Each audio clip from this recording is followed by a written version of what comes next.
Democrats have a messaging problem. It's what we've been talking about since the election, and it is coming up again with Elon Musk, Vivek Ramaswamy, and their Department of Government Efficiency, or DOGE, where I've seen Democrats prematurely congratulate Musk, saying that he is focused on cutting government spending, reducing the bloated budget of the Pentagon, and giving him credit for it for some reason, when these have been talking points that Democrats have been pushing for the longest time. And Elon isn't focused on cutting government spending. Elon Musk wants to cut programs that actually help people. He doesn't want to trim the fat because he's some genius businessman. No, we saw what he did with Twitter. If he does it to our government, it'll be a nightmare. They don't know what they're talking about, so stop giving them credit, which is exactly what Jasmine Crockett had to say in a brutal takedown of Elon Musk and some Democrats who are really missing the mark on this messaging, and a clip that I can't wait to check out. But before we do, if I could quickly ask you to leave a like on this video, and if you haven't already and you enjoy this channel, to hit that subscribe button. It goes a long way, and it really means the world to me. Now let's get into Jasmine Crockett. Responsibility. Yeah, I mean, they are nothing but entanglements, right? That is what this administration should be called, the administration of entanglements, you know. And this doesn't just start with these two rich guys that have absolutely benefited from federal contracts. This also starts with the president-elect of the United States. We know that he has too many entanglements. We know that the Oversight Committee has tried to dig into whether or not and how large the violations as it relates to the Emoluments Clause Donald Trump engaged in his first administration. We also know that almost on the day after his son-in-law left the White House, he was then taking foreign dollars, seemingly probably because of his association with the White House, right? So we have nothing but conflicts, but I don't think that this administration cares about conflicts. We know that the Supreme Court has empowered them to literally do whatever they want to. So conflict or not, you know, these guys are playing fast and loose. And unfortunately, with the election that we just had, it's almost as if the American people don't care if they play fast and loose, because we already knew that Donald Trump was a fraudster who surrounded himself with a number of criminals, which is why he ended up handing down so many pardons to people within his inner circles. It wasn't those people that we know historically have had issues with the criminal justice system, because they have been targeted. And maybe we needed to give some relief to this black or brown family because we know that their sentence was something that was excessive, or because we know that unfortunately their communities have historically been targeted. No, that's not who Donald Trump was looking out for. He was looking out for his inner circle, and that is exactly who he's looking out for now. I would hope and wish the best for this administration because I love this country, but I am telling you right now, I didn't have faith in him when he was running his campaign, and based upon the people that he is trying to put into position, I am having even less faith that this guy cares about us, the regular schmegular United States citizens. Eamon, you tried to get at this issue of conflicts of interest, which, I mean, I try to mark the ways in which Trump 2.0 is so different from the first Trump presidency. One of them is there's not even a pretense that there aren't financial benefits to being associated in this Trump administration. Let me play your question and answer with Vivek on the issue of conflicts. I think that anybody who's offering, this applies to me, applies to anybody else in government too, is anybody who's offering recommendations, you should always have a skeptical lens to look at what are their motivations for making that recommendation. I say that's the best advice I'd give the public always. Be skeptical when somebody's making a recommendation. That being said, apply that standard 360 degrees. What do we have today? You have regulators who are regularly joining the industries that they regulated. Is that a conflict of interest when they were making that decision as a regulator? Absolutely. So I would just say apply that standard 360 degrees. Apply that.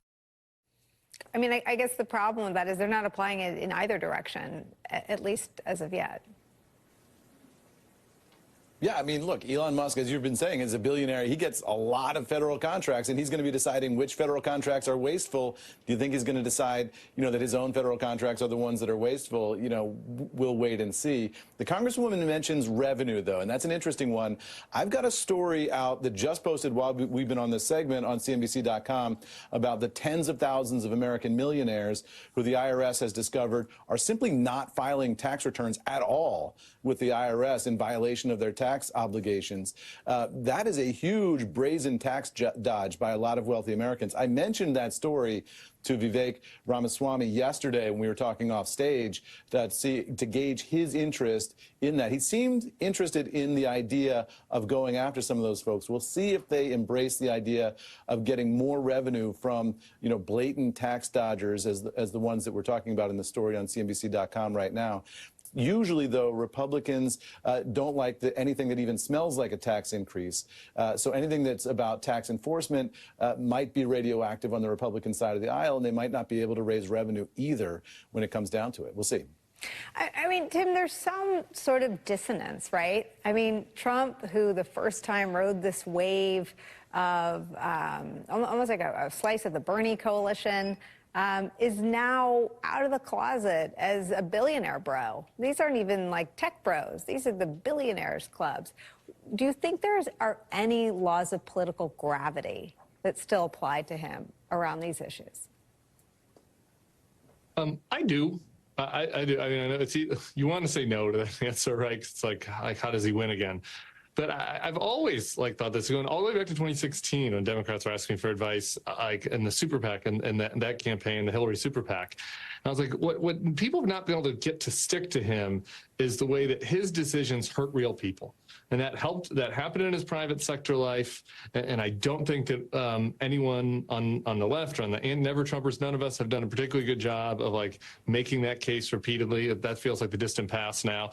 But I think in this administration, that will be an opportunity to re-up that, because that is going to happen again. And again, billionaires are going to get good deals. The corruption is going to be mind-boggling, like nothing compared to the first administration. I mean, he has his own Bitcoin now that people can invest in that is totally untrackable. We could just do hours on the potential corruption that is out there. So I do think that could reach their political, I think that there could be some political gravity associated with that. And, the one other thing, if we're talking positive for a second, is I just look at this Doge Commission and they say there's some easy low-hanging fruit from there. That New York Times report says $3 billion is going to Elon Musk companies. Boom, just lop off 75% of that. Right there. Across the board, cool right? 2 billion plus. Yeah, right there. I think Elon could kind of be the tip of the spear on this. Okay, so Congresswoman, you have an opportunity to pitch it. Apparently, since we've been having this conversation, Elon Musk and Vivek Ramaswamy have left the Capitol, and their parting words were that they, quote, want to meet with Democrats next time. Would you meet with them? Oh, I would meet. Now, I don't know that they want to meet with me, but I would absolutely. Listen, if they are going to have this little Doge commission or whatever it is that they are calling, I absolutely want to understand as much about it as I can so that I can report back. It's kind of like that time that we had to go and see the January 6ers at the jail. I had to show up to make sure that the truth was going to be reported. So absolutely, come and see me, guys, and let's have a talk so I can make sure that the truth is in the atmosphere. But I do want to point out something that was mentioned, which was about the revenue. This is something that we talked about in the Oversight Committee, because as I have stated over and over, the Oversight Committee is to make sure that we are getting rid of waste, fraud, and abuse in our government. And one of the things that we talked about is the fact that they continuously defund the IRS. We know that right now the IRS is actually at a record low as it relates to how much money they're getting. I want to say the amount of money that they're getting right now for their employees is around the levels that it was in the 1970s. And what I argue all the time is that we have a few more people in this country. And so absolutely, we should not be at the levels that we were at in the 1970s. And what we consistently hear from the IRS is that they go after the little guy. They go after the guy that's making $50,000 and $60,000 and $70,000 a year, and they're attacking them for not paying their taxes and things like that, because they don't have the support that they need to be able to go after these big guys, because they say, well, their taxes are too complicated, and they continuously push to defund the IRS. I think that was Trump's mantra, Congresswoman, right? in this story we're talking about, I hate to interrupt. I was just going to say, Congresswoman, in this story that we're talking about that we just posted, we're talking about people making $1 million a year or more, $5 million a year or more, who are simply just not filing their tax returns with the IRS. And there's a whole lot of reasons, presumably, why some of them are doing that. Some of those reasons could be legitimate, like sickness and other things. But there's a lot of tax avoidance going on, and it's not complicated. It's not these, esoteric strategies where they're sending the money to Ireland and then back and all this kind of stuff. They're just not filing their returns. That seems to be, some low-hanging fruit that somebody could go after if they wanted to. But the IRS just hasn't had the funding, and the Department of Justice just hasn't had the appetite, because these are just misdemeanors. It's kind of small potatoes for them. So a lot of these guys have gone unpunished for years. All right, so we'll see. Unless your last name is Biden. Go ahead. Go ahead, Jasmine. No, I was saying, unless your last name is Biden, then yes, we've got an appetite to figure out, what's been going on with your taxes. Even after you have entered into an agreement and paid your taxes, you can maybe face a felony, which is something that typically is not done by the Department of Justice. I just wanted to add that point. I completely agree that there are inefficiencies in our government and that we want to make sure that we are using taxpayer dollars the best we can. But deciding to cut 75% of government workers, just get rid of them entirely, or defund the IRS, when in fact for every dollar we spend on the IRS, the American people get $35 back, because they're not going after you or me or some just regular working family out there. They're going after billionaires who are doing everything they can and have huge staffs to avoid paying as many taxes as possible. And so that's why we do, in fact, need to fund the IRS, because they're going after the corrupt giant corporations or billionaires like Elon Musk. That's the messaging that we have to focus on, and we can't give credit to people who don't actually deserve it and are only going to use it to make themselves seem more legitimate in their effort to attack and undermine Social Security, Medicare, Medicaid, and government programs that actually work. A great call out from Jasmine Crockett, and we need more, and we're going to be talking about them every single day on this show. And if you want to support that, as always, you can hit that subscribe button. You can leave a like on this video, and if you stuck around to the end, you can drop a blue heart in the comments. And until next time, I'll see you soon.